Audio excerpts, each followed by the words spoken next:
देखिए, आज देखेंगे लैंगिक अपराधों से बालकों का संरक्षण अधिनियम 2012। इसका अधिनियम क्रमांक जो है 32 है, ये आपको याद रखना है। 2012 का अधिनियम क्रमांक जो है, इस अधिनियम का अधिनियम क्रमांक कितना है? 32, 2012। इस अधिनियम का अधिनियम क्रमांक क्या है? 2012 का 32। राष्ट्रपति की स्वीकृति कब प्राप्त हुई? 19 जून 2012 को राष्ट्रपति की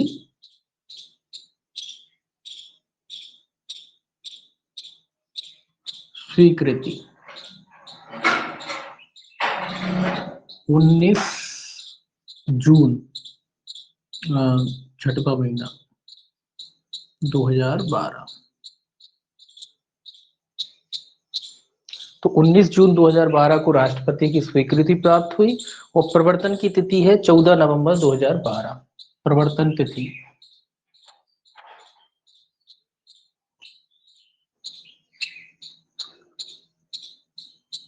14 नवंबर 2012। 14 नवंबर को बाल दिवस होता है और बाल दिवस के दिन ही ये अधिनियम जो है लागू किया गया, क्योंकि जो है ये अधिनियम जो है बालकों से संबंधित था, इसीलिए। ठीक है। अब ये अधिनियम बना क्यों? एक संयुक्त राष्ट्र में एक महासभा हुई थी। संयुक्त राष्ट्र महासभा द्वारा बालकों के अधिकार से संबंधित एक अभिशमन हुआ था, एक बैठक हुई थी, जिसमें भारत सरकार ने 11 दिसंबर 1992 को स्वीकार किया था। संयुक्त राष्ट्र महासभा में 11 दिसंबर 1992। इसमें क्या लिखेंगे अपन? इसमें लिखेंगे संयुक्त राष्ट्र की महासभा द्वारा संयुक्त राष्ट्र महासभा में भारत द्वारा स्वीकार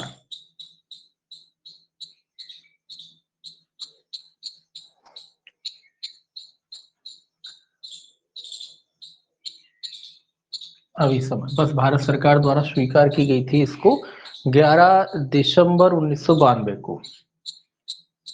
11 दिसंबर 1992 को पूरी दुनिया के देशों में हुआ था कि बालकों पे जो अत्याचार हो रहे हैं ना, उनको कैसे रोका जाए, पूरी दुनिया जो है मिलकर उनके लिए क्या करे। तो फिर जो है एक सभा हुई सारे राष्ट्रों की, संयुक्त राष्ट्र महासभा में एक संयुक्त बैठक हुई सारे राष्ट्रों की। उसमें भारत भी ने भी हिस्सा लिया और उसमें जो मांगे थी बच्चों के प्रति जो अपराध हो रहे थे उनको रोकने के लिए सभी देशों में कहा गया कि अपने अपने स्तर पर कानून बनाएं। तो भारत ने भी उसको जो है स्वीकार किया। भारत ने भी माना कि हाँ, इन अपराधों को रोकने के लिए कानून की आवश्यकता है, इसीलिए जो है आगे जाके जो है इस एक्ट को जो है पारित किया गया। ठीक है। अब बात आती है कि जी भारत सरकार जब भी कोई नियम बनता है तो हमारे संविधान के अनुकूल होता है। जानते हैं आप, कोई भी एक्ट बनता है तो संविधान के अनुकूल होना चाहिए। तो संविधान का अनुच्छेद जो है ये भी पूछ लिया जाता है, किस अनुच्छेद से जो है प्रवर्तित होकर के ये अधिनियम बना। तो संविधान के अनुच्छेद का 15 के खंड 3, संविधान के अनुच्छेद 15 ही है ना, महिला और बच्चों से, उसमें तीसरा खंड जो है बच्चों के लिए, बालकों और महिलाओं से संबंधित जो है राज्य जो है विशेष उपबंध कर सकता है। तो अनुच्छेद 15(3) राज्य को बालकों के लिए विशेष उपबंध करने के लिए सशक्त करता है। ये क्या करता है? राज्य को बालकों के संबंध में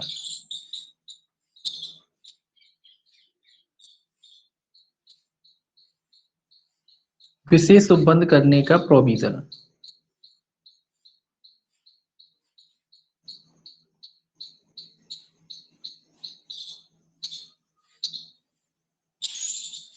का प्रावधान।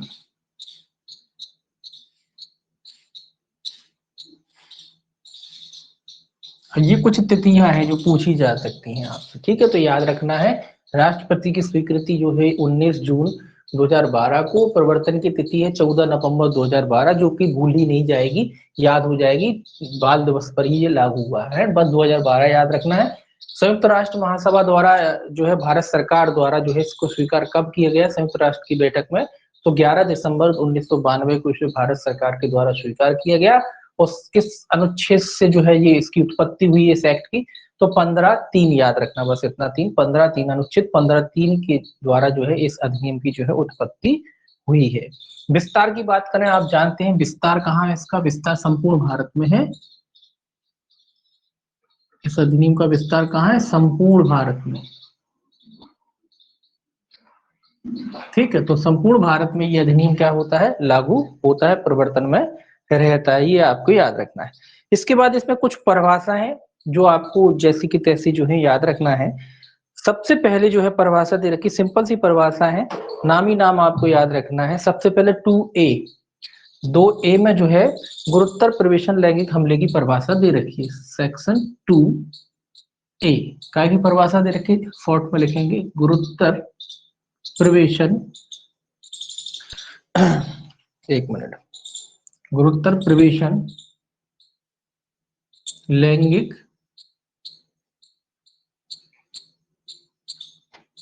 हमला, शॉर्ट में लिखेंगे इसे। तो गुरुतर प्रवेशन लैंगिक हमले की परिभाषा दे रखी सेक्शन 2A में। अब ये होता क्या है? तो इसमें कुछ नहीं कहा गया, इसके लिए आपको धारा 5 पढ़नी पड़ेगी। जब धारा 5 पढ़ेंगे तब आपको समझ में आएगा कि गुरुतर प्रवेशन लैंगिक हमला या एग्रावेटेड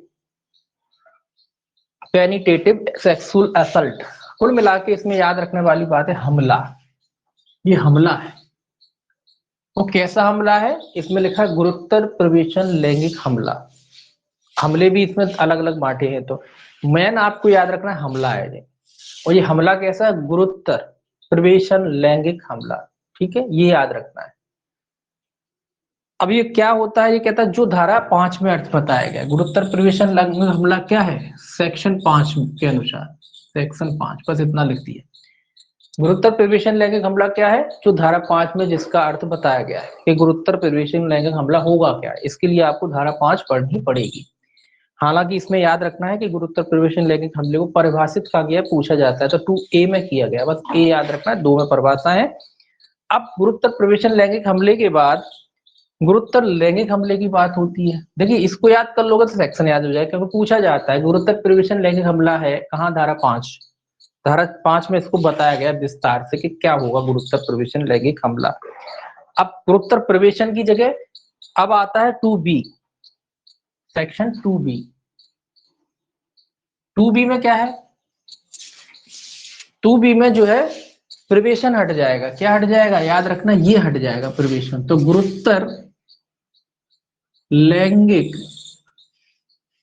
हमला ये क्या है?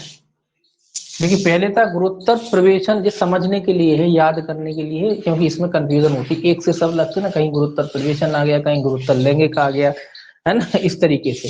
तो गुरुतर प्रवेशन लैंगिक हमला धारा 5 में है, और गुरुतर लैंगिक हमला प्रवेशन हट गया, अब क्या आ गया, केवल गुरुतर लैंगिक हमला।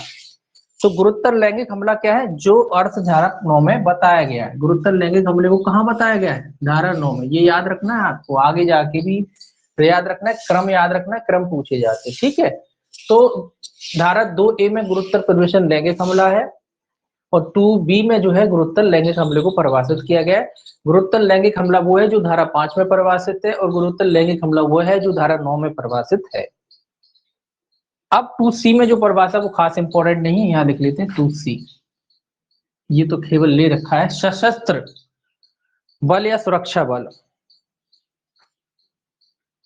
सशस्त्र बल या सुरक्षा बल, ठीक है। सशस्त्र बल या सुरक्षा बल को 2C में जो है परिभाषित किया गया है। सशस्त्र बल या सुरक्षा बल क्या होता है, सिंपल सा है, इसमें कोई खास इंपॉर्टेंट परिभाषा नहीं है, लेकिन देख लेते हैं क्या होती है। तो संघ के सशस्त्र बल या अनुसूची में यथा विनिर्दिष्ट बल या पुलिस बल शामिल है। तो ये कह रहा है सशस्त्र बल में संघ के सुरक्षा बल भी आते हैं, संघ के जो सैन्य जो सेना वगैरह होती है ना, जो सेंटर के अधीन होते हैं सशस्त्र बल, वो भी आते हैं। इसके अलावा अनुसूची में यथा विनिर्दिष्ट बल भी आते हैं, जो अनुसूची में जो बल बताए गए हैं, है ना, सैनिक टाइप के, पुलिस टाइप के, तो पुलिस भी आती है इसमें, याद रखें। संघ के सशस्त्र बल भी आते हैं, अनुसूची में विनिर्दिष्ट जो है बल भी आते हैं, इसके अलावा पुलिस भी जो है सशस्त्र बल में आती है, ठीक है। कुल मिला के ये मान लीजिए जो भी आर्मी होती है, इसके अलावा जो पुलिस होती है स्टेट की, इसके अलावा इनके अलावा भी अन्य जो है सशस्त्र बल होते हैं, जो राज्य की सुरक्षा के लिए अलग से बनाए जाते हैं, सेंट्रल गवर्नमेंट द्वारा भी बनाए जाते हैं, वो सारे के सारे जो है इसमें आते हैं, बस इतना याद रखें और कुछ नहीं। अब 2D में है जो बालक की परिभाषा, जो इंपॉर्टेंट है क्योंकि बालक के बारे में पढ़ रहे हैं। 2D में क्या की परिभाषा, बालक। तो बालक कौन है, किसको हम बालक कहेंगे। अब बालक की बात आ गई ना, तो कौन है बालक, जो 18 वर्ष से कम है। बालक कौन है, 18 वर्ष से कम, सीधा लिख लीजिए 18 वर्ष से कम। 18 वर्ष से कम का मतलब है 18 वर्ष तक का चलेगा, ठीक है। 18 वर्ष तक का बालक इसमें आएगा, उससे ऊपर का बालक इसमें नहीं आएगा। तो बालक है 18 वर्ष से कम आयु का व्यक्ति, ठीक है, बालक कहलाता है। अब इसके अलावा DA और जोड़ दिया गया है इसमें, 2DA,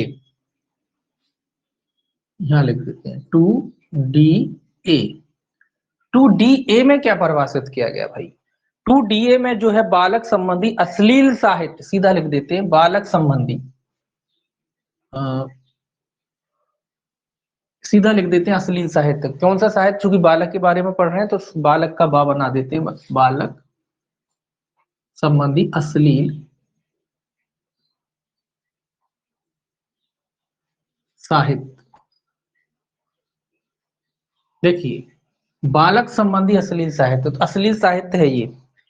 अब अश्लील साहित्य क्या है, इसमें लिखा है बालक को सम्मिलित करते हुए लैंगिक संबंध बनाने के आचरण का कोई दृश्य, फोटो, वीडियो, डिजिटल आकृति जो वास्तविक बालक जैसा लगे, बालक संबंधी अश्लील साहित्य कहलाता है।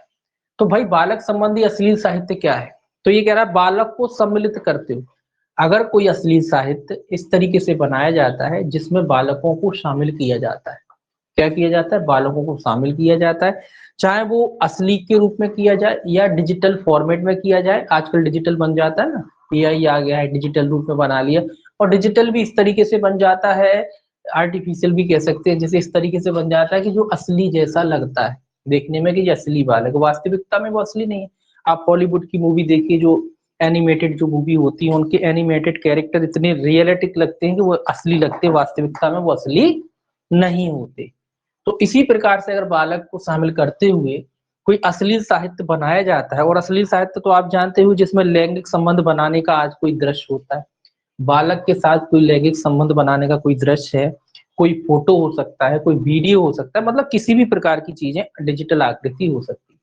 तो फोटो, वीडियो, डिजिटल आकृति, ये सारी चीजें हो सकती हैं जो वास्तविक लगे।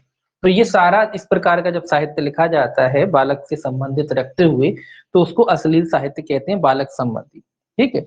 2E, अब 2E को यहां लिख लेते हैं,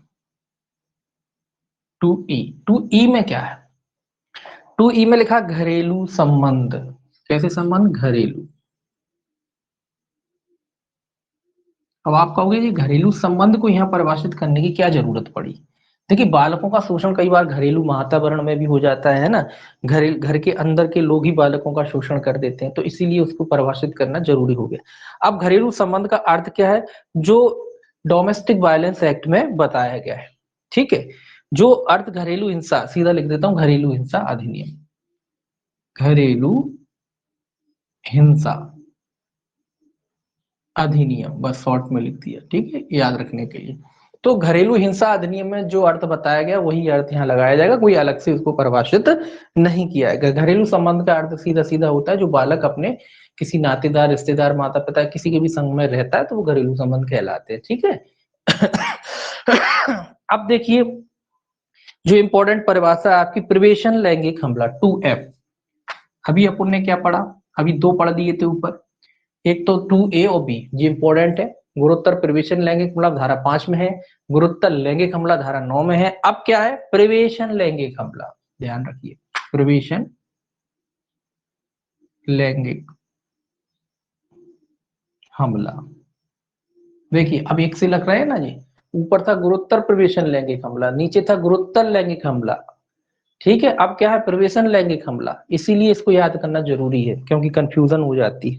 तो प्रवेशन लैंगिक हमला कौन सा है, जो धारा 3 में बताया गया है। प्रवेशन लैंगिक हमला का अर्थ कहाँ है, धारा 3 में।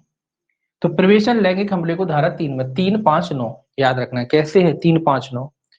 तो प्रवेशन लैंगिक हमला क्या है, जो इसका अर्थ धारा 3 में बताया गया, धारा 3 पढ़ेंगे पुनः आगे फिर देखेंगे।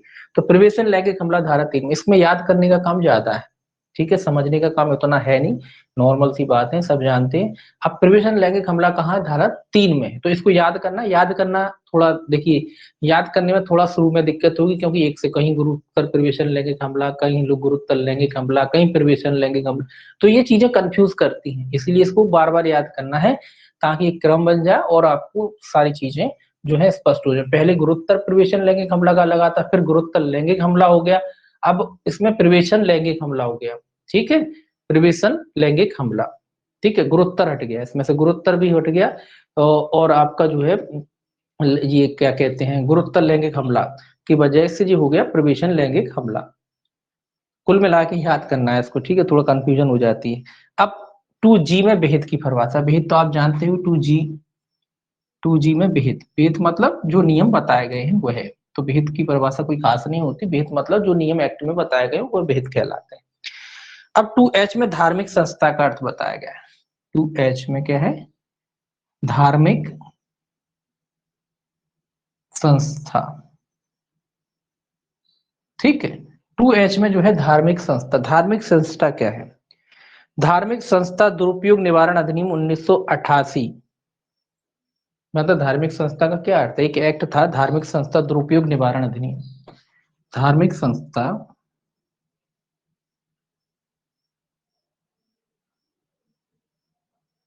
पुस्तक में है, धार्मिक संस्था अधिनियम कह सकते हैं, दुरुपयोग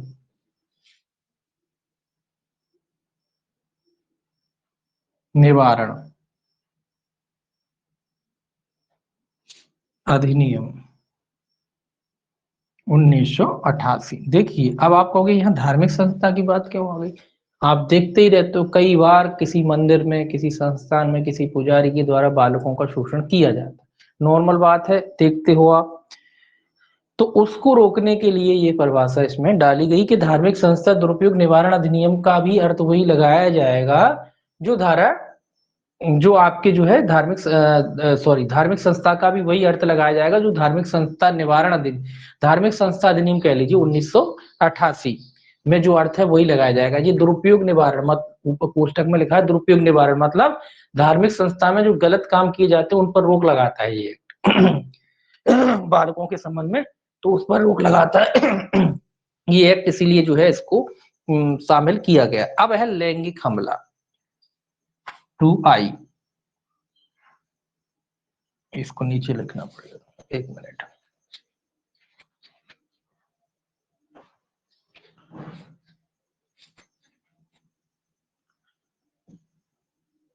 टू आई क्या है, लैंगिक हमला।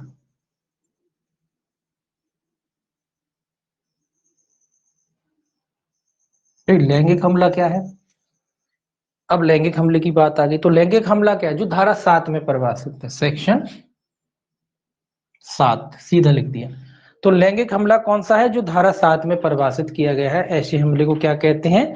लैंगिक हमला कहते हैं। जिसको धारा 7 में परिभाषित किया गया है वह लैंगिक हमले की परिभाषा में आता है। अब देखिए लैंगिक उत्पीड़न, बहुत सारी परिभाषाएं हैं इसमें, इंपॉर्टेंट है। देखिए ये इंपॉर्टेंट है, ये इंपॉर्टेंट है, आपकी बालक तो खैर इंपॉर्टेंट है, वो आपको वैसे भी याद रहेगी। उसके बाद जो है प्रवेशन लैंगिक हमला है, उसके बाद आपका जो है लैंगिक हमला, ये सारी परिभाषाएं इंपॉर्टेंट है क्योंकि यही घूमेगी, इन्हीं पे क्वेश्चन आएंगे। लैंगिक उत्पीड़न, आई के बाद क्या आता है? जी। जी में क्या है? लैंगिक उत्पीड़न।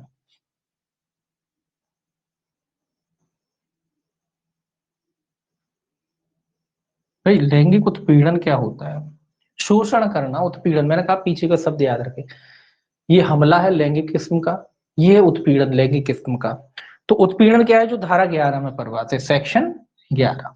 उत्पीड़न का अर्थ कहाँ है? धारा। ये सारी परिभाषाएं याद रहेंगी, और ये याद कर लोगे तो ये भी याद रहेगी। परिभाषाएं याद कर लोगे तो धारा 7, 11, 9, 5, 3 ये याद रहेगी, क्योंकि यही पे इन्हीं पे क्वेश्चन आता है। ठीक है। तो लैंगिक उत्पीड़न क्या है? जो धारा 11 में परिभाषित किया गया है। उसके बाद है साझी गृहस्थी। साझी मतलब ज्वाइंट, जो फैमिली है उसकी बात कहता है, साझी गृहस्थी की। साझी, एक मिनट, साक्षी एक, साझी गृहस्थी।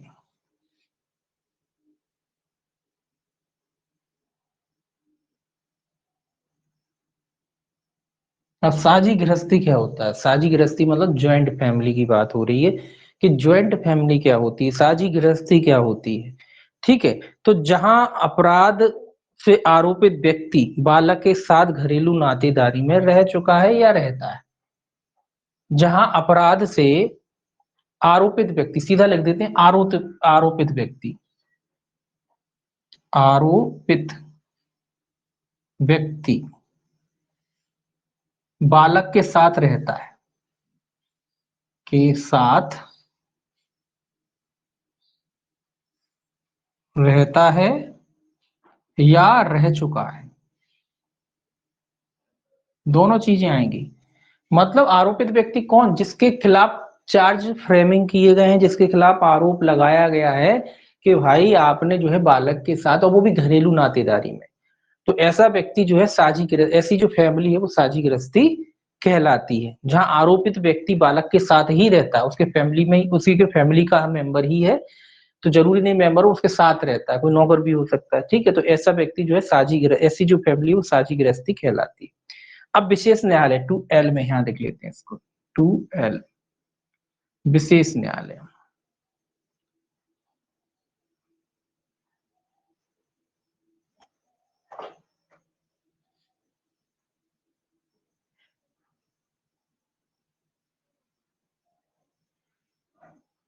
भाई विशेष न्यायालय क्या है?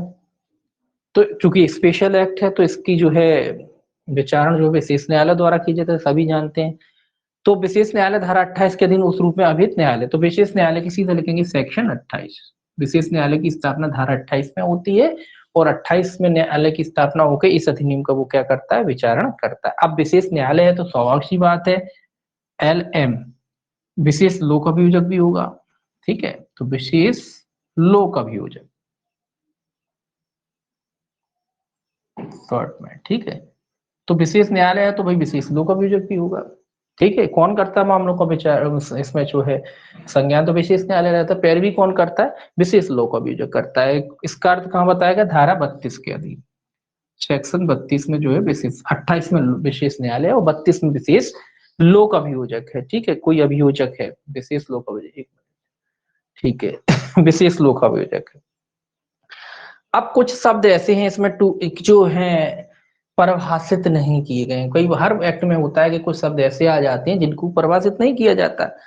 तो ये कह रहा है कि उनका अर्थ कैसे कैसे लगाया, ये इंपॉर्टेंट है। जो शब्द परिभाषित नहीं है, इधर लिखता हूं, जो शब्द परिभाषित नहीं,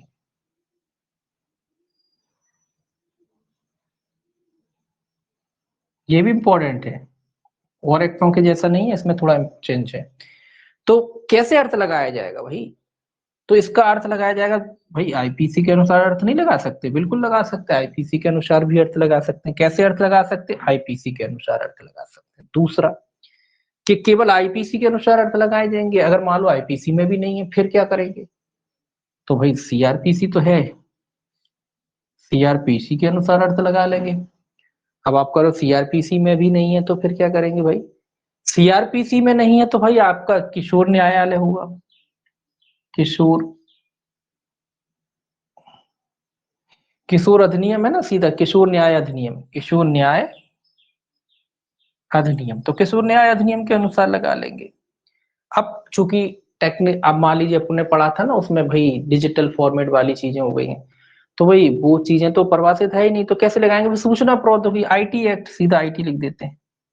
तो आईटी एक्ट के अनुसार भी अर्थ लगाया जा सकता है। तो इसमें 4 एक्ट हैं जिनके अनुसार अर्थ लगाया जा सकता है, आईपीसी, सीआरपीसी, किशोर न्यायालय और आपका आईटी एक्ट। तो ये 4 एक्टों के जैसे इनमें से अर्थ लगाया जा सकता है। कब लगाया जाएगा? जब परिभाषित नहीं है। अगर परिभाषित दिए तो फिर नहीं लगाया जाएगा, अगर परिभाषित नहीं है तो याद रखना है आईपीसी, सीआरपीसी, किशोर न्याय अधिनियम और आपका आईटी एक्ट, इनके अनुसार क्या लगाया जाएगा? अर्थ लगाया जाएगा। ठीक है, ये तो हो चुका है आपका जो है परिभाषा खंड, ठीक है, डेफिनेशन क्लॉज। इसके बाद आता है अध्याय 2। अब सीधा सीधा देखिए, ये लिखा हुआ है, आप लिखेंगे, इंपॉर्टेंट है। अब उसके बाद आता है सबसे पहले सेक्शन 3। सेक्शन 3 में क्या है? प्रवेशन लैंगिक हमला, यहाँ लिखा है। अब इसी को अपन डिटेल में देख रहे हैं। तो सेक्शन 3 में प्रवेशन लैंगिक हमला, ये है ना, प्रवेशन लैंगिक हमला क्या है? धारा 3 ये कहता है, धारा 3 में जिसको परिभाषित किया गया है। तो प्रवेशन लैंगिक हमला क्या है? देखिए, इसको देखिए, तो इसमें लिखा है कोई व्यक्ति प्रवेशन लैंगिक हमला करता है, कि कह रहा है कोई व्यक्ति प्रवेशन लैंगिक हमला करेगा। कब माना जाएगा कि कोई व्यक्ति प्रवेशन लैंगिक हमला करता है? ठीक है, तो इसमें कुछ चीजें याद रखने लायक है, हालांकि नॉर्मल है, सभी समझाने की चीज नहीं है। तो प्रवेशन लैंगिक हमला होता क्या है? तो ये कह रहा है कोई व्यक्ति प्रवेशन लैंगिक हमला करेगा, कब माना जाएगा? इसमें मात्र 2-3 पॉइंटों में मैंने इसको कराया छोटा, और बाकी आप इसमें पूरा डिटेल में पढ़ना चाहें तो बैरक में इसको पढ़ सकते हैं। तो प्रवेशन लैंगिक हमला क्या है? पहला पॉइंट आपको याद रखना कि लिंग, वस्तु, याद रखना इंपॉर्टेंट है। देखिए, लिंग तो ठीक है, याद हो सकता है लिंग है पेनिस, उसके अलावा वस्तु, योनि, मुंह, मूत्र मार्ग या गुदा में प्रवेशन कराना। देखिए, याद रखना 2 चीजें हैं, लिंग और वस्तु। ये इंपॉर्टेंट चीज है, समझने लायक चीज है। कि लिंग तो ठीक है, आप समझ जाओगे कि भाई लिंग का प्रवेश होता है कहीं भी आपके जो है मुंह में, योनि में, मूत्र मार्ग में या गुदा मार्ग में, ये चारों में से किसी में भी प्रवेश कराया जाता है, तो ये प्रवेशन लैंगिक हमला है, ठीक है, ये समझ में आता है। लेकिन इसके अलावा किसी वस्तु को भी शामिल किया गया है, कि अगर किसी वस्तु को योनि में, मुंह में, मूत्र मार्ग में या गुदा मार्ग में अगर प्रवेश कराया जाता है तो भी प्रवेशन लैंगिक हमला माना जाएगा। ये इंपॉर्टेंट, ठीक है। तो याद रखें कि लिंग या वस्तु, 2 चीजें हैं, लिंग या वस्तु का जो इंसान के प्राइवेट पार्ट्स होते हैं, जैसे कि योनि हो गया, मुंह हो गया, मूत्र मार्ग हो गया या गुदा मार्ग हो गया, इसमें अगर कोई व्यक्ति प्रवेश कराता है तो ये प्रवेशन लैंगिक हमला माना जाएगा। ठीक, सिंपल, पहला पॉइंट हो गया ये।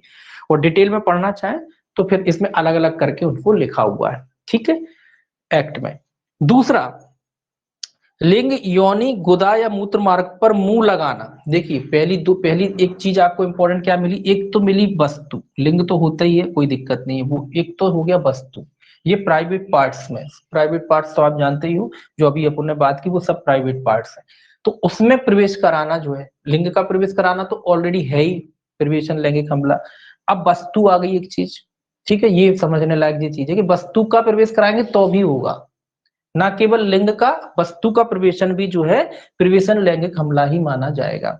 दूसरी चीज आ जाती है इंपॉर्टेंट, कि लिंग, योनि, यानी कि जो भी प्राइवेट पार्ट्स हैं आपके, जैसे कि लिंग हो गया, योनि हो गया, गुदा हो गया या मूत्र मार्ग हो गया, क्या लगाना? मुंह लगाना, ये भी इंपॉर्टेंट है।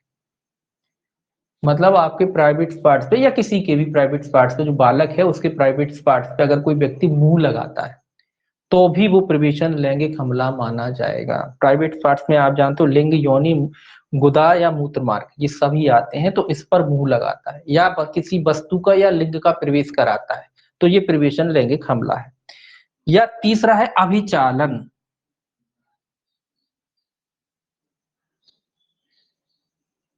अभिचालन क्या होता है? अब आप देखिए, तीन चीजें नई मिली हैं, लिंग तो होता ही है, वो सबको पता है, वस्तु, मुंह और अभिचालन, ये प्राइवेट। अभिचालन क्या मतलब है? अभिचालन मतलब होता है एक तरीके से अम, स्पर्श करना, कह लीजिए अभिचालन को, मतलब स्पर्श करना, हाथ वगैरह फेरना, वो सब अभिचालन की श्रेणी में आता है। कोई भी व्यक्ति किसी जो है बालक के जो है प्राइवेट पार्ट्स पर, जैसे कि लिंग हो गया, उसका योनि हो गया, गुदा है, मूत्र मार्ग है, इन पर जो है अभिचालन करता, मतलब हाथ वगैरह फेरना कह लीजिए, स्पर्श करना गलत नियत से, बैड टच कह लो इसको, बैड टच है ये। तो बैड टच कहते हैं ना, बच्चों को सिखाया जाता है बैड टच, गुड टच, तो वो भी जो है प्रिवेशन लैंगिक हमले की परिभाषा में आएगा, अगर वो जो बालक है उसके प्राइवेट पार्ट्स पर जो है अभिचालन की कोई क्रिया करता है। तो इसमें तीन ही चीजें याद हैं, एक तो आपका लिंग भी हो जाएगा, तो लिंग, वस्तु, मुंह और अभिचालन, ये तीन शब्द याद रखने हैं आप, चार शब्द हो जाएंगे, एक तो लिंग भी हो जाएगा, तो लिंग, वस्तु, मुंह और अभिचालन। इससे पूरी परिभाषा में पढ़ने के बाद आपको ये पूरा डिटेल सारा आपको मिला कि इन सारी क्रियाओं से, इन सारी चीजों से अगर कोई व्यक्ति किसी बालक को जो है प्राइवेट पार्ट्स में जो है मतलब छेड़खान करता है, लिंग के द्वारा, वस्तु के द्वारा, मुंह के द्वारा, अभिचालन के द्वारा, तो ये सब जो है आपका जो है धारा 3 के अधीन जो है प्रवेशन लैंगिक हमले की परिभाषा में आएगा। ठीक, तो इतनी सी परिभाषा है।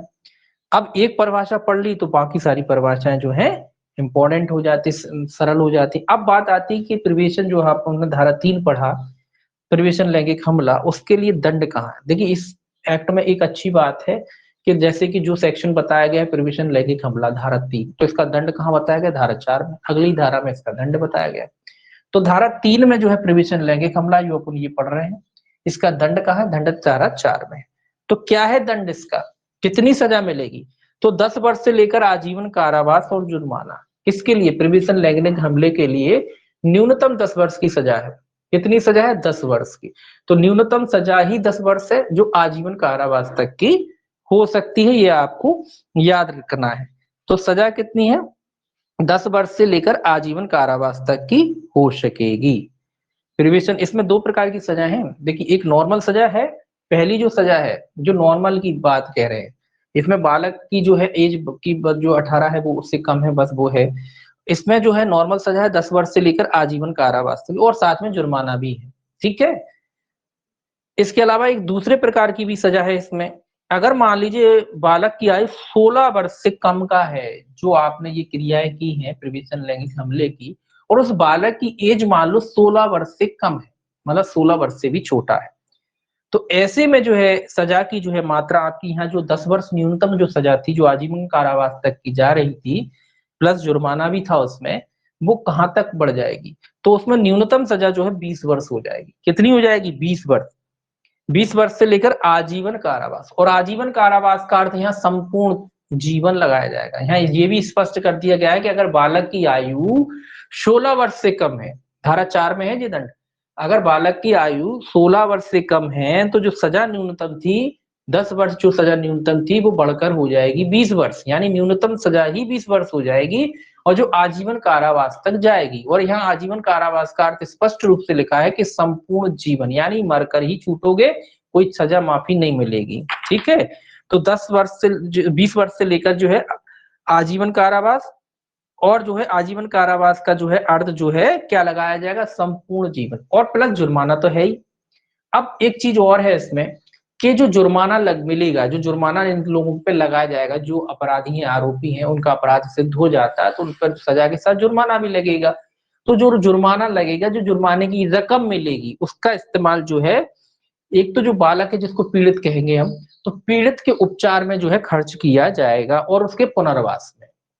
ठीक है, जो पीड़ित है यानी जो बालक के खिलाफ जो अपराध हुआ है उसके पुनर्वास में, और उसके जो है इलाज में, सबसे पहले इलाज और उसके फिर दूसरी बार उसका पुनर्वास, है ना, तो उसमें जो है इसको जो है खर्च किया जाएगा। ये इंपॉर्टेंट है, याद रखना है आपको। ठीक है, क्योंकि ये भी पूछ लेते हैं कि जो जुर्माना वसूला जाएगा उसका इस्तेमाल काय में किया जाएगा? राज्य को उसमें जमा कर दिया जाएगा, सरकार के द्वारा रख लिया जाएगा, तो पीड़ित के लिए कुल मिला के उसका इस्तेमाल किया जाएगा, चाहे वो उसका चिकित्सकीय खर्च हो, चाहे वो जो है उसको जो है उसके पुनर्वास के लिए किया गया कोई खर्च हो, उसमें जो है खर्च किया जाएगा अगर जरूरत है तो। ठीक है, अब तो ये आ गया आपका प्रवेशन लैंगिक हमला।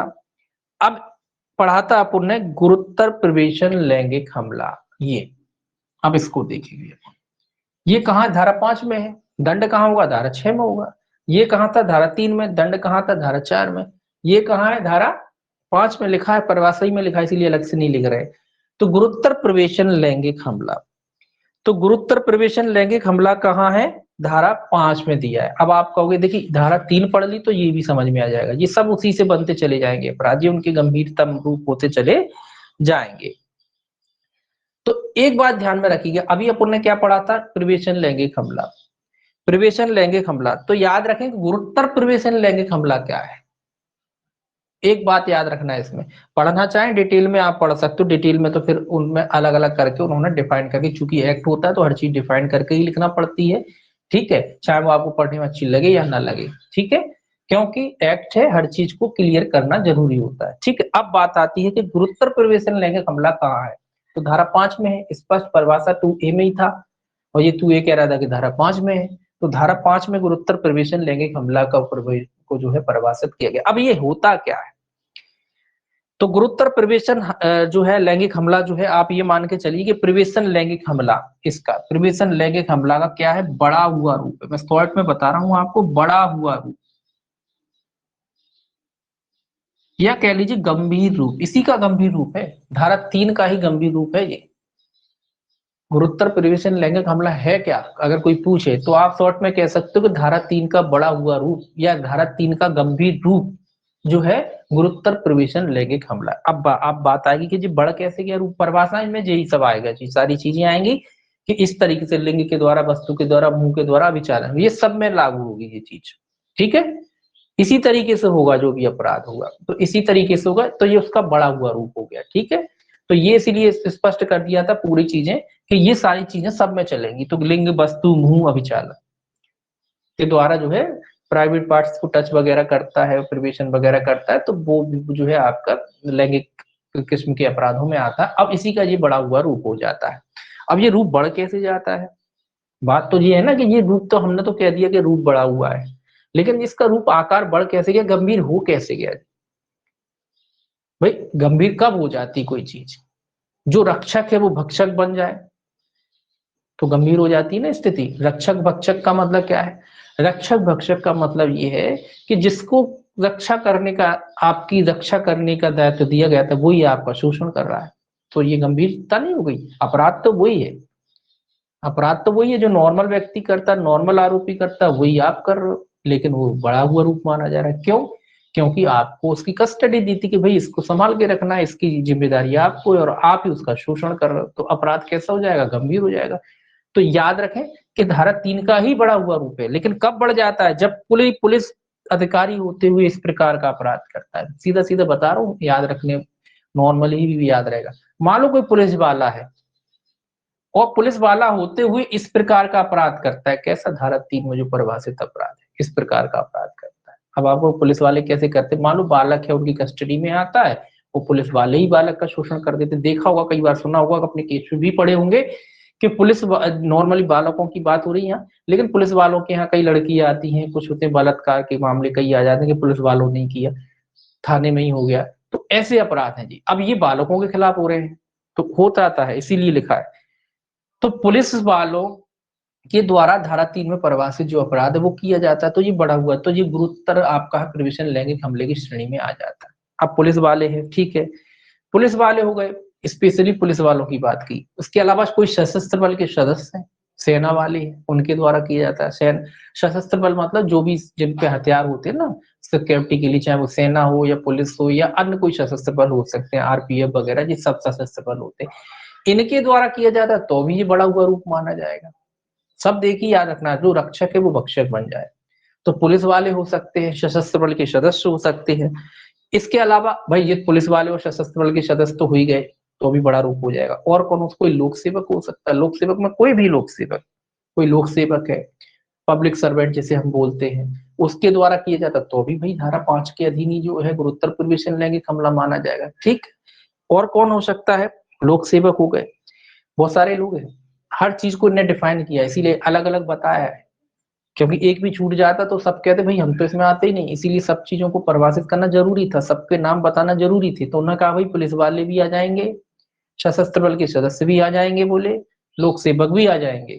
अब जो 3 लोग आ गए, और फिर कौन बचा भाई? जेल बचा ना, जेल हो गया, प्रतिप्रेषण गृह हो गए, संरक्षण गृह हो गए, संप्रेक्षण गृह हो गए, आदि का भार साधक व्यक्ति भी आ जाएगा। मतलब जेल में बच्चों की जेल होती है या नॉर्मल जेल होती है, या जहां बच्चों को रखा जाता है प्रतिप्रेषण गृह, बाल गृह वगैरह, ये सब तो इनके भार साधक व्यक्ति हैं, जहां बच्चे रहते हैं वो शोषण करते तो वो भी आ जाएंगे, तो उनको भी नहीं बख्शा जाएगा। अगर वो धारा 3 में परिभाषित अपराध करते हैं, ये भी आ जाएंगे। अब क्या बचा? अब अस्पताल बचा।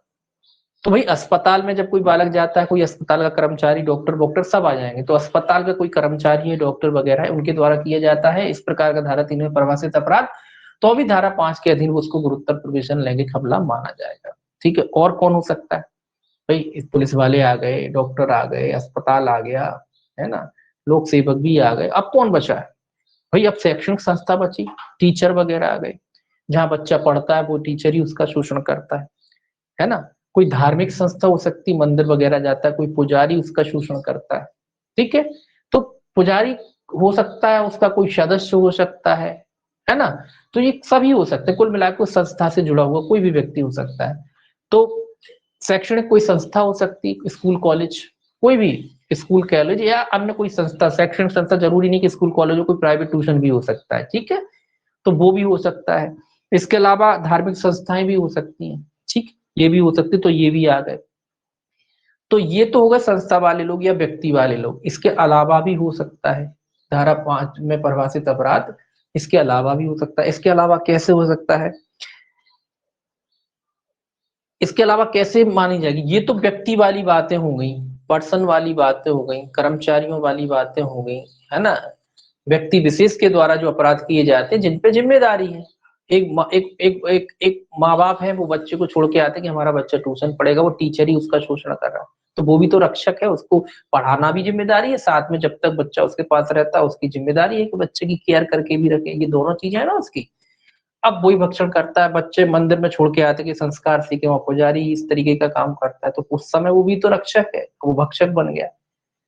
तो ऐसे में जो अपराध होता है वो सब गुरुतर प्रवेशन लैंगिक हमले की परिभाषा में आ जाता है। ठीक, अब बात कर लेते हैं कि और कौन सी जो है इसमें तरीके हैं जिससे वो जो आपका जो है गुरुतर लैंगिक हमला बन सकता है। देखिए, कोई घातक आयुध आदि या गर्भ या संचारक पदार्थ का प्रयोग करके, मतलब बच्चे को, जो बालक है, घातक आयुध मतलब डरा करके, आयुध मतलब हथियार दिखा करके, उसको जान से मारने की धमकी दे करके, है ना, हथियार लिए हैं कि ऐसा करो, या गर्भ या संचारक पदार्थ का प्रयोग करके।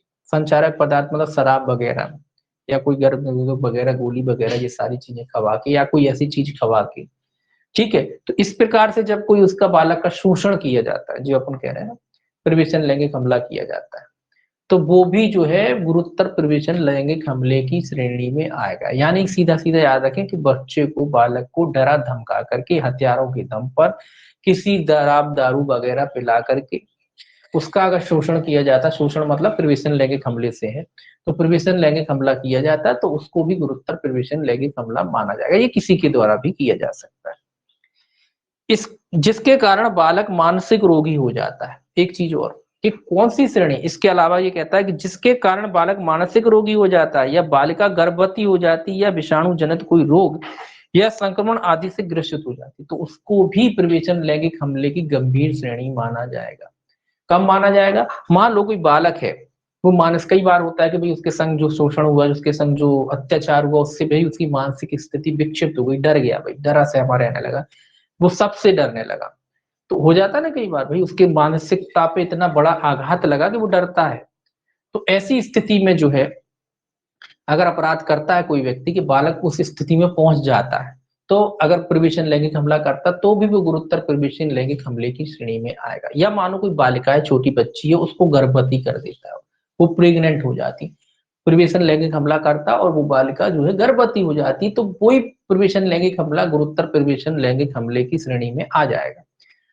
या मान लीजिए उसे कोई बीमारी हो जाती है विषाणु जनित, मतलब ना मतलब कोई भी विषाणु जनित कोई भी बीमारी हो सकती है, लैंगिक जो बीमारियां होती है वो बीमारी हो जाती है उसे, तो वो भी गुरुतर प्रवेशन लैंगिक हमले की श्रेणी में आ जाएगा। ठीक है, कुल मिला के बीमारी हो जाती है, मानसिक पीड़ित हो जाता है बच्चा या जो बालिका है वो गर्भवती हो जाती है प्रवेशन लैंगिक हमले के द्वारा, तो वो प्रवेशन लैंगिक हमला गुरुतर प्रवेशन लैंगिक हमले की श्रेणी में आ जाएगा, यानी यहाँ से निकल के यहाँ आ जाएगा।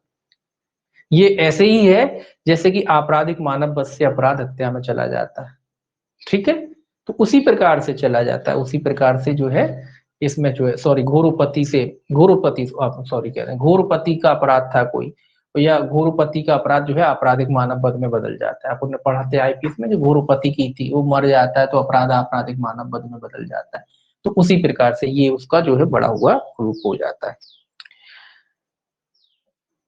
और कौन सा रूप हो सकता है, बहुत सारे रूप दिए। अब मान लो कोई व्यक्ति प्रवेशन लैंगिक हमला करता है बच्चे के साथ और बच्चे की मृत्यु हो जाती है, बच्चा मर जाता है, तो उसको भी गुरुतर प्रवेशन लैंगिक हमले की परिभाषा में शामिल किया जाएगा। अगर बालक की मृत्यु हो जाती है तो वो भी गुरुतर प्रवेशन लैंगिक हमले की श्रेणी में आएगा। अब आप कहोगे भाई गुरुतर मृत्यु हो गई, केवल गुरुतर प्रवेशन लैंगिक हमला मांगेंगे कि हत्या मांगेंगे, वो आईपीसी लग जाएगी, वो अलग बात है, ये इस एक्ट की बात हो रही है। तो गुरुतर प्रवेशन लैंगिक हमले की श्रेणी में आएगा। देखिए कोई भी जो स्पेशल एक्ट होते हैं ना केवल उनकी धाराएं लगती बल्कि जो मूल विधि होती है उसकी भी लगती है, तो यहाँ पे जो अपराध बनेगा आईपीसी में वो तो लगेगा ही लगेगा और प्लस ये भी लगेगा, है ना। तो इसीलिए कोई दिक्कत वाली बात नहीं होती कि हत्या हो गई तो भाई हत्या का तो हत्या हो गई तो आईपीसी में जाएगा। यहाँ तो शोषण की बात हो रही है, यहाँ केवल शोषण की बात हो रही है ना। अब बालक की मृत्यु के बाद आता है बालक की मानसिक दशा का लाभ उठाकर। मान लीजिए कोई व्यक्ति कोई बालक है जो उसकी मानसिक दशा ठीक नहीं है, मतलब कई बालक होते हैं ना जिनकी बुद्धि कम है या जो पागल टाइप के होते हैं, है ना, तो उन बालकों का शोषण करता है कोई व्यक्ति कि भाई ये तो पागल है, इसको क्या पता पड़ेगा, जी कौन को क्या बताएगा, उसका शोषण करता है, प्रवेशन लैंगिक हमला करता है, तो वो भी गुरुतर प्रवेशन लैंगिक हमले की श्रेणी में ही आएगा। ये याद रखना। जैसे पागल बच्चे घूमते ना, कहीं सड़क पे छोड़ दिए पागल बच्चे घूम रहे, कोई इसी घटिया मानसिकता का व्यक्ति होता है, उसने सोचा कि भी पागल है शोषण कर लो, कौन को पता पड़ा, वो तो पागल है, वो किसी से क्या कहेगा। तो प्रवेशन लैंगिक हमला अगर उसके साथ करेगा तो वो गुरुतर प्रवेशन लैंगिक हमले की श्रेणी में ही आएगा। ठीक है, ये याद रखना। इसके अलावा अगर कोई व्यक्ति, ये मान लीजिए कोई बालक है और उस बालक से बार बार संबंध बनाता है, प्रवेशन लैंगिक हमला करता है, एक से अधिक बार करता है, तो वो भी गुरुतर प्रवेशन लैंगिक हमले की श्रेणी में आएगा। एक से अधिक बार करने पर मान लीजिए अगर कोई व्यक्ति किसी बालक के संग एक से अधिक बार जो है प्रवेशन लैंगिक हमला करता है तो वो गुरुतर प्रवेशन लैंगिक हमले की परिभाषा में आएगा। ठीक, ये भी हो गया। और क्या हो सकता है भाई, नातेदार है, कोई रिश्तेदार है, अगर रिश्तेदार होते हुए प्रवेशन लैंगिक हमला करता है तो भी वो गुरुतर प्रवेशन लैंगिक हमले की परिभाषा में आएगा। ये भी याद रखना है। अगर मान लीजिए कोई रिश्तेदार है, नातेदार है, रिश्तेदार नातेदार कोई भी हो सकता है, वो बालक के साथ प्रवेशन लैंगिक हमला करता है तो कौन किस परिभाषा में आएगा, वो गुरुतर प्रवेशन लैंगिक हमले की परिभाषा में ही आएगा। इसके अलावा बालक सेवा संस्था द्वारा ऐसा किया जाता है। बालक सेवा संस्थाएं होती हैं जो बालकों की सेवा करने के लिए बनी रहती हैं, तो ऐसी संस्थाओं के द्वारा अगर अपराध किया जाता है तो वो हालांकि पहले पढ़ चुके थे लेकिन इसमें अलग से फिर से दे रखा है। तो बालक सेवा संस्थाओं द्वारा जो बालकों की केयर करने के लिए बनी होती हैं, ऐसी संस्थाओं द्वारा अगर इस प्रकार का अपराध किया जाता है तो भी वो गुरुतर प्रवेशन लैंगिक हमले की परिभाषा में आएगा। अभी तो आपने पढ़ा था कि इस महिला जो बालिका है उसको गर्भवती कर देता है तो भी गुरुतर प्रवेशन लैंगिक हमला हो गया।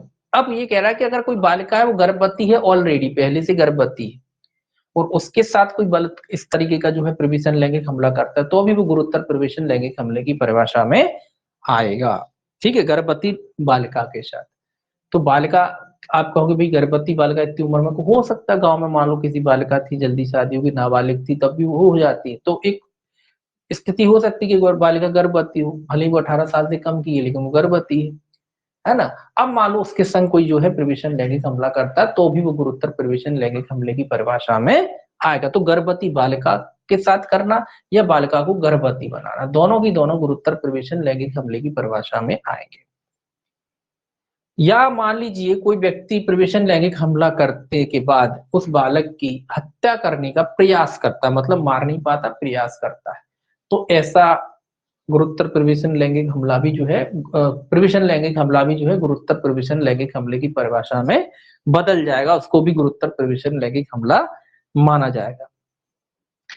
अब सबसे इंपॉर्टेंट, सामुदायिक या पंथिक हिंसा के दौरान, मतलब जो दंगे होते हैं ना, सामुदायिक हिंसा, मजहब के बीच हिंदू मुस्लिम का दंगा हो गया, सिख ईसाई का दंगा हो गया, इस तरीके से जो धार्मिक दंगे हो जाते हैं ना, या कई प्रकार के दंगे हो जाते हैं देश में, तो जो दंगे हो जाते हैं, सामुदायिक या पंथिक हिंसा हो जाती, दो पंथों के बीच लड़ाई हो गई, और उसमें कई लोग जो होते हैं उनका यही काम, उनका ये जो भीड़ जो होती किसी की नहीं सगी नहीं होती, कहते हैं ना भीड़ किसी की सगी नहीं होती। तो आपने देखा भी होगा, लोगों को लगता है ये भीड़ जो है, भीड़ तंत्र जो होता है वो सभी के लिए घातक होता है। क्यों घातक होता है? कि भीड़, पहले ही कहा ना कि भीड़ किसी की सगी नहीं होती। तो ऐसे जो भीड़ में जो उपद्रवी तत्व होते हैं वो लोग यही काम करते हैं, या तो दुकानें लूटेंगे, घर में चोरियां करेंगे, सामान उठाएंगे, आपने देखा हुआ, देखते हैं। तो ये दंगे वगैरह चीजें कोई अच्छी चीज नहीं होती, इनसे हमेशा दूर रहें, और कभी ऐसी जरूरत नहीं आनी चाहिए, क्योंकि उसका खामियाजा आपको ही भुगतना पड़ेगा। आपके घर में ये लिखा है। तो हिंसा के दौरान लोग क्या करते हैं, ये अपनी जो है, उनको पता है हिंसा भीड़ हो रही, कौन किसको देख रहा है, अब लॉ ऑर्डर तो बचा नहीं है, कौन किसको देख रहा है, तो महिलाओं के संग शोषण, उनका बलात्कार, है ना, चीजों को जो है चोरी कर लेना, यही होता है, हिंसा यही करती है ना। तो ये इसमें जब बालकों महिलाओं के संग को नहीं छोड़ते तो बालकों को कहाँ से छोड़ेंगे, तो इसमें यही लिखा है कि अगर हिंसा हो रही है, या मान लीजिए कोई पांथिक हिंसा, सामुदायिक हिंसा, उस दौरान जो है बालकों के संग या बालिकाओं के संग इस प्रकार का अपराध किया जाता है, तो भी वो गुरुतर प्रवेशन लैंगिक हमला कहलाएगा। अब ये कहने में तो बड़ा अच्छा लग रहा है कि चलो ठीक है कहलाएगा, लेकिन कब कहलाएगा? जब वो पकड़ा जाएगा। तो भीड़ कभी पकड़ी जाती है? इसीलिए कहते हैं कि भाई ये हिंसाएं होती हैं, या जो जो लोग आपको भड़काने की कोशिश करते हैं पंथों के नाम पे, धर्म के नाम पर, उनसे क्या करना चाहिए? उनसे दूर रहना चाहिए, वो समझदारी का इस्तेमाल करना चाहिए। ऐसे लोगों से जो धर्म की बातें करेंगे, धर्म के नाम पे आपको उकसाएंगे, वो तो उकसा के निकल जाते हैं, हेलीकॉप्टर में बैठे वो निकल के, या उस समय थोड़ा आपको उकसाया और भग गए। यही करते हैं ना नेता लोग। क्या करते हैं नेता लोग? नेता लोग ये करते हैं कि आपको थोड़ा सा उकसाया उन्होंने, थोड़ा सा भाषण दिया, आपने कहा नेताजी आपके साथ है, नेताजी ने धर्म पंथ की बातें करी, जाति मजहब की बातें करी, चुनाव आगे वोट देना है ना, अपना वोट बैंक बनाना, आप लोग कह रहे बिल्कुल धर्म के नाम पे अंधे होके के लिए, तो लोग नेताजी को लोग सही कह रहे हैं, बिल्कुल बहुत अच्छी बात कह रहे हैं, निकल जाएंगे वो तो। हमेशा यही होता है, नेता दंगा करा के भाग जाता है, पीछे मरती कौन है? जनता मरती। लेकिन सबसे दिक्कत वाली बात ये कि जनता को ही समझ में नहीं आता, तो अब ऐसे लोगों का क्या करा जा सकता? फिर भुगतता भी कौन है? उसके परिणाम भी जनता को ही भुगतने पड़ते हैं।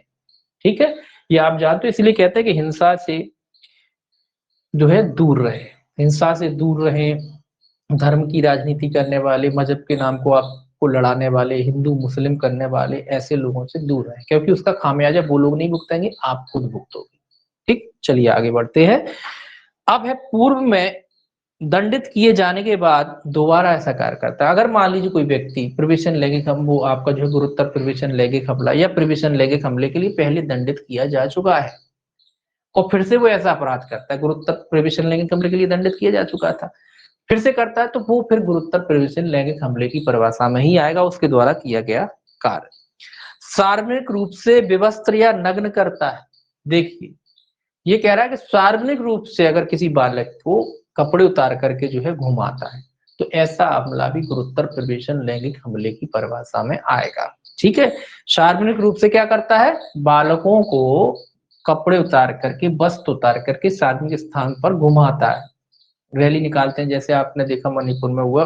अब वही काम जो है बालकों के प्रति करता है, कोई 18 वर्ष से कम का कोई बालक है उसके प्रति करता है, तो ये अपराध जो है गुरुतर प्रवेशन लैंगिक हमले की परिभाषा में आएगा। ठीक, अब बात आती है इसके दंड की। मैंने कहा ना कि धारा 3 का दंड 4 में है, 5 का दंड कहाँ है? 6 में है।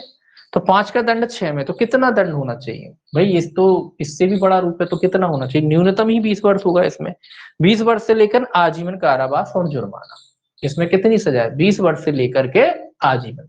तो न्यूनतम दंड ही यहाँ 20 वर्ष है, जो आजीवन कारावास तक का हो सकता है, और आजीवन कारावास का अर्थ आप मान के चलो संपूर्ण जीवन है, ठीक है। और जुर्माना इसमें भी पीड़ित के उपचार के लिए जो है खर्च किया जाएगा। जुर्माना भी किस लिए खर्च किया जाएगा? पीड़ित के उपचार के लिए जो है खर्च किया जाएगा।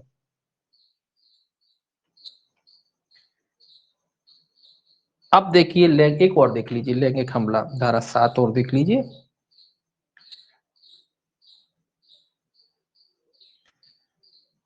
धारा 7 है, क्या है? लैंगिक हमला।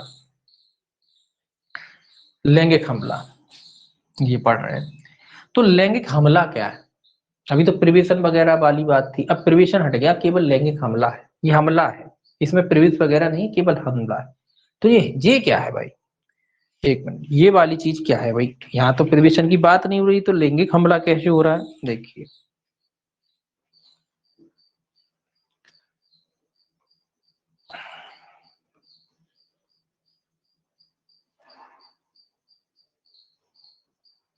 दरअसल लैंगिक हमले का अर्थ है स्पर्श करना। लैंगिक हमले का क्या अर्थ है? स्पर्श करना। कैसे स्पर्श करना? लैंगिक आशय से स्पर्श। कहाँ स्पर्श करना? यहाँ करना।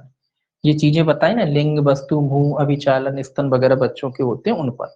तो इसमें लिखा है जो कोई लैंगिक आशय से बालक की योनि, उसका जो है लिंग, गुदा, स्तन को स्पर्श करता है, ठीक है, या जो है गुदा को स्पर्श करता है, या लैंगिक आशय से, कुल मिला के ये मान के चलिए जो बालक के प्राइवेट पार्ट्स हैं या बालिका के जो प्राइवेट पार्ट्स, दोनों की बात होती है, या लड़का लड़की दोनों की, तो लैंगिक पार्ट्स होते हैं उनका वो स्पर्श करता है। और स्पर्श किस नियत से करा? बुरी नियत से, जिसको हम कहते हैं लैंगिक आशय से। बुरी नियत का मतलब है लैंगिक आशय से, क्योंकि कोई व्यक्ति कोई कार्य करेगा पहले स्पर्श ही करेगा ना, तो ये उस पहली अवस्था है स्पर्श करना। गलत नियत से, गलत इरादे से, यानी लैंगिक आशय से। गलत इरादे का अर्थ है लैंगिक आशय, लैंगिक आशय शब्द का इस्तेमाल करेंगे। तो लैंगिक आशय से कोई व्यक्ति जो है किसी बालक के लिंग, वस्तु को, सॉरी, लिंग को, और उसके जो है प्राइवेट पार्ट्स हो गए, गुदा वगैरह, ये सारी चीजें हो गई, उनको स्पर्श करता है। किस लिए करता है? ताकि प्रवेशन किए बिना संपर्क, तो इसमें प्रवेशन नहीं हो रहा, अभी उसने प्रवेशन नहीं किया, प्रवेशन किए बिना जो है उसको स्पर्श करता है। प्रवेशन हो जाता तो फिर इसी में आ जाता है ना, ये सारी चीजें हो जाती तो फिर इसी में आ जाता। अभी उसने प्रवेशन नहीं, केवल स्पर्श किया है।